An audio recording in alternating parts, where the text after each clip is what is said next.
Welcome अमर sir YouTube channel. इस पर आप सबों का स्वागत है।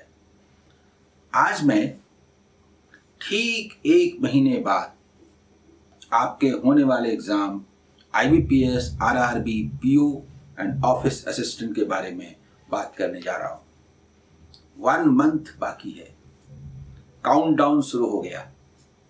मेरे विचार से डेट आने के बाद, जो कि 12 सितंबर से है, आपको अलग तरह से पढ़ाई को डायरेक्शन देना है। डूज एंड डोंट्स मायने रखते हैं। जो फ्रेशर हैं, जो नया प्रिपरेशन शुरू किए हैं, उनके लिए चांसेस पैदा हो सकते हैं। जो स्ट्रेटजी मैंने बनाई थी, उनको क्या करना है। जो लगभग 6 मंथ्स या 1 ईयर से प्रिपरेशन कर रहे हैं, उनको क्या करना है। क्या करना है ये इंपॉर्टेंट है, क्या नहीं करना है वो उससे भी ज्यादा इंपॉर्टेंट है। सबसे पहली बात, जो फ्रेशर हैं, जो न्यू स्टूडेंट्स हैं, मैं उनके बारे में कहना चाहता हूं। प्री एग्जाम में 40 क्वेश्चंस टोटल 45 मिनट्स में बनाने हैं। आपका कट ऑफ है, लेकिन टाइम फिक्स नहीं है, ओवरऑल टाइमिंग है। यानी एक का टाइम दूसरे में दे सकते हैं। यानी अगर एक में आपने ज्यादा टाइम दे दिया तो कट ऑफ का प्रॉब्लम हो सकता है। एग्जाम चाहे ऑफिस असिस्टेंट का हो, प्री एग्जाम, या IBPS, RRB, PO का हो, वो हाई स्कोरिंग होंगे, क्वेश्चंस थोड़े आसान होंगे और इसमें परफॉर्म करने के लिए कुछ अलग तरह की नेचर की, आदत की, प्रैक्टिस की जरूरत होगी। सबसे पहली बात, न्यू स्टूडेंट्स अब इन 30 डेज में प्री पर कंसंट्रेट करेंगे। जब इसका नोटिफिकेशन आया था तो मैंने कहा था कि मेन एग्जाम्पल पर पहले फोकस कीजिए शुरुआती 1 महीने में। लेकिन ये अंतिम जो 1 महीना है, 1 मंथ, इसमें आपको प्री पर कंसंट्रेट करना है। न्यू स्टूडेंट्स को मेरी सलाह है। प्री पर कंसंट्रेट करने का मतलब क्या होता है, इसका मीनिंग तो समझ में आना चाहिए। इसके अलावा, हालांकि प्री पर कंसंट्रेट करना है, कैसे मैं बताता हूं। मैथ एंड रीजनिंग पढ़ने हैं, ये सही है, लेकिन आपको मेन एग्जाम भी देना है। दैट मीन्स आप अपने दिन भर के समय में 1 आवर इंग्लिश और 1 hour current affair general awareness पर देना है। यदि आपने हिंदी रखा है तो हिंदी पर देना है, क्योंकि IBPS, RRB में हिंदी या इंग्लिश का ऑप्शन है। आप प्री एग्जाम होने के बाद जो 1 मंथ से भी कम समय बचेगा मेन एग्जाम का, उस बहुमूल्य समय को, उस इंपॉर्टेंट टाइम को लैंग्वेज पेपर में वेस्ट नहीं करना चाहेंगे। इसलिए 1 आवर ईच जनरल अवेयरनेस, जो 1 दिन में नहीं पढ़ा जाता, अदरवाइज प्री के बाद मेन के उस 1 मंथ से भी कम समय में आप ओवरलोडेड हो जाएंगे। करंट अफेयर्स आपसे होगा नहीं, क्योंकि 10 दिन 15 दिन में करंट अफेयर्स जनरल अवेयरनेस होता नहीं है। इसलिए अच्छा है कि उसका प्रिपरेशन अभी आप जारी रखें, पहले से कर रहे होंगे। 1 hour English and 1 hour current affairs, English या हिंदी, जिनका जो भी सब्जेक्ट है, उसमें देते रहेंगे। 2 आवर्स ये आपको देना है। इसके बाद जिस स्टूडेंट के पास जितना समय है, किसी के पास 4-5 आवर्स होंगे वर्किंग, तो वो समय, किसी के पास 8 to 10 आवर्स बचेंगे, उस 8 to 10 आवर्स, मतलब जिनके पास जो भी टाइम है, वो मैथमेटिक्स और रीजनिंग में देंगे प्री के लिए। अब ये समय कैसे देंगे, क्या पढ़ेंगे। प्री एग्जाम में जो कुछ भी आता है, यानी 1 DI आएगा ही, 2 DI हो सकता है, उसके साथ कैसलेट हो सकता है, समझ गए, कहीं भी, चाहे ऐसे ऑफिस असिस्टेंट में चाहे पीओ में। तो पीओ में 2 DI हुई, ऑफिस असिस्टेंट में 1 DI हुआ। इसके अलावा दूसरे सेक्शन के साथ साथ मिससेलेनियस वर्ड प्रॉब्लम्स का एक अच्छा खासा सेक्शन रहेगा 10-12 क्वेश्चन का। तो चैप्टर पर कंसंट्रेट करना है, ज्यादा डेप्थ के क्वेश्चंस नहीं पढ़ने हैं, ज्यादा डेप्थ के क्वेश्चन अब नहीं पढ़ने हैं, अभी तक आपने पढ़ लिया, लास्ट 1 मंथ में नहीं।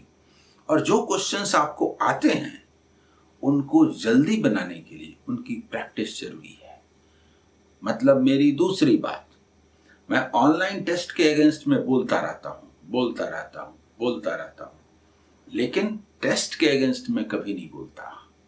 पढ़ाई का जितना महत्व है, टेस्ट का भी उतना ही महत्व है। आप प्रीवियस ईयर्स के क्वेश्चंस को उठाइए, प्री का, और उनके क्वेश्चंस को बार बार सॉल्व कीजिए, तो आपकी स्पीड बढ़ेगी। जिन चैप्टर्स में दिक्कत होती है उन चैप्टर्स में चले जाइए, एक चैप्टर उठाइए और उस चैप्टर के लगभग 100 क्वेश्चंस बना जाइए, अच्छी खासी प्रैक्टिस हो जाएगी। मेरे वीडियोस अवेलेबल हैं, हर चैप्टर पर है, प्लेलिस्ट में जाएं और आप वहां से आप देखें। बोलने पर मुझे मेरा ध्यान गया, टाइम आपको वेस्ट नहीं करना है। मतलब बेकार का क्वेश्चन उठा लिया और आधे घंटे तक उससे जूझते रहना, इतना टाइम नहीं है। मेरा वीडियो उठाइए, पॉज कीजिए, क्वेश्चन देखिए बनता है कि नहीं बनता है, माथा पच्ची नहीं करना है, तुरंत देखिए मैंने कैसे बनाया, बस। कहीं से सीट मिलता है, सॉल्यूशन साथ में होना चाहिए। पहले आप बनाए, नहीं बना, तुरंत सॉल्यूशन देखिए। आपके पास टाइम नहीं है कि आधा घंटा तक उसको सॉल्व करते रहे एक क्वेश्चन के पीछे, नहीं। मैंने पहले ही कहा, डूज इंपॉर्टेंट है, डोंट्स उससे भी ज्यादा इंपॉर्टेंट है। यानी अब आपको कोई भी क्वेश्चन अगर सॉल्यूशन के साथ है तो ही आप देखेंगे, नहीं तो नहीं देखेंगे, क्योंकि दिन भर में आपको बहुत कुछ रिवीजन करना है। एक चैप्टर का बार बार रिवीजन ज्यादा जरूरी है। आते हुए 5 क्वेश्चंस को हम दोबारा क्यों न बना लें कि उतने समय में हम एक क्वेश्चन के पीछे पागल रहें। हाई स्कोरिंग होनी है, कुछ एकाध क्वेश्चन कुछ टेढ़े हो सकते हैं। 40 में मान लीजिए 3 से 4 क्वेश्चंस होंगे जो थोड़े टेढ़े होंगे, तो मैं ये कहता हूं कि 40 में आप 35 बना के आ जाइए ना, छोड़ दीजिए उन 4-5 क्वेश्चंस को, कोई फर्क नहीं पड़ता। हालांकि आपने चैप्टर को ठीक से पढ़ा है तो छोड़ क्यों देंगे, उसको भी बनाएंगे। पर मैं टेंडेंसीज की बात कर रहा हूं, मैं अप्रोच की बात कर रहा हूं, ये समझे। मैथमेटिक्स और रीजनिंग दोनों पर सेम वेटेज देना है, इस ख्याल से ये अच्छा भी है कि बस ये 2 ही पेपर है और इन 2 पेपर के आधार पर आपका सिलेक्शन होना है। तो फ्रेशर इस रूप में पढ़ेंगे, बेवजह का ऑनलाइन टेस्ट ना दें, इससे आपके सक्सेस का चांस कम हो जाएगा। ये मैं बार बार कहता हूं। जो लोग नहीं मानेंगे एग्जाम के बाद उसका रिजल्ट भी देखेंगे। ये बार बार होता है, बार बार मैं कहता हूं, बाद में स्टूडेंट को अफसोस होता है। ऑनलाइन टेस्ट देकर के टाइम हमको वेस्ट नहीं करना है। हम लोगों को, मैं चाहता हूं कि उन सारी जगहों पर आप जा सकते हैं जहां आपकी इच्छा हो, लेकिन सॉल्यूशन साथ में होना चाहिए। और सॉल्यूशन का क्या अप्रोच होना चाहिए वो तो आप रोज मेरा वीडियो देखते हैं, आपको समझ में आता ही। अब जो हमारे पुराने जो 6 मंथ से 1 ईयर से प्रिपरेशन कर रहे हैं, मैं उन स्टूडेंट्स के बारे में कहना चाहता हूं कि वो स्टूडेंट्स क्या पढ़ेंगे पता है, वो प्री पर कंसंट्रेट नहीं करेंगे, वो मेन का ही पढ़ेंगे। प्री के प्रीवियस ईयर्स के एक सेट को उठाया और उसको जल्दी से बनाने का प्रयास किया, बस हो गया। फिर 2-4 दिन के बाद कभी एक 40 क्वेश्चन का एक पेपर जो लास्ट ईयर में 2019 में या 18 में या उसके किसी शिफ्ट में आया, उसको बनाने का प्रयास किया कि एक प्रैक्टिस होनी चाहिए क्वेश्चन सॉल्व करने की, उस ख्याल से। उसके बाद वो सिर्फ मेन पर कंसंट्रेट करेंगे। मेन पर वो जितना ही पढ़ेंगे प्री उतनी उतनी जल्दी निकलेगा। लेकिन मैं दो धारा की बात कर रहा हूँ, एक फ्रेशर न्यू स्टूडेंट के बारे में बात कर रहा हूँ, एक जो पहले से पढ़ रहे हैं उनके बारे में बात कर रहा हूँ। पहले से जो पढ़ रहे हैं, इस बार मेरा सिलेक्शन होना चाहिए इस टारगेट के साथ, और इसीलिए उनको मेन पर कंसंट्रेट करना है। और उनके मेन पर कंसंट्रेट करने का मतलब है चैप्टर के डेप्थ के क्वेश्चन को बनाना, डीआई के डेप्थ के क्वेश्चन को बनाना नहीं, डेटा सफिशिएंसी के डेप्थ के क्वेश्चन को बनाना नहीं। इस ख्याल से अगर आप आईबीपीएस पीयू का एग्जाम दे रहे हैं तो फिर उसकी स्ट्रेटजी में थोड़ा अंतर है मेन एग्जाम के ख्याल से। लेकिन फिलहाल मैं ये कह रहा हूं कि आईबीपीएस पीयू का स्टूडेंट जो है वो भी और ये भी, सबसे पहले ये एग्जाम आने वाला है, इस एग्जाम को ध्यान में रख करके कंसंट्रेट करें।